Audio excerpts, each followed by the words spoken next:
Domenica 14 aprile alle 17 presso l'Auditorium Dina Orsi di Conegliano si è tenuto il concerto d'aprile, terzo appuntamento della rassegna di musica sinfonica organizzata dall'amministrazione comunale con l'ausilio di Note in Cima. Un programma veramente interessante, diretto da una donna, per cui sono ancora più orgogliosa che questo sia avvenuto nella nostra Conegliano assolata, ma questo teatro ha dimostrato che è possibile accogliere anche musica sinfonica di altissimo livello e con la partecipazione di un pubblico veramente interessato e partecipa. L'orchestra Il Cimento Armonico è stata diretta da una giovanissima donna, Federica Di Vaio, che ha proposto musiche di Mozart e di Beethoven, riscuotendo un grande successo di pubblico.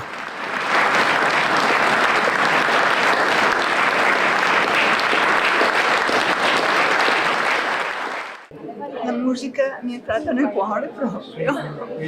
La direttrice, stupenda. Usciva la musica dai suoi, come diceva, sembrava che ci sono le note.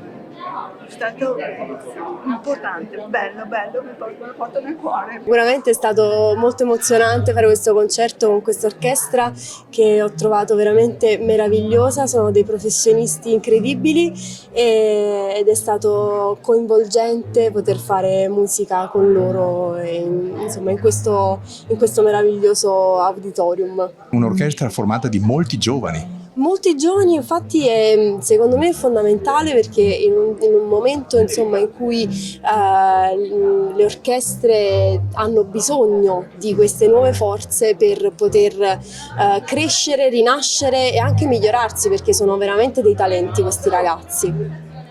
La scelta dei brani.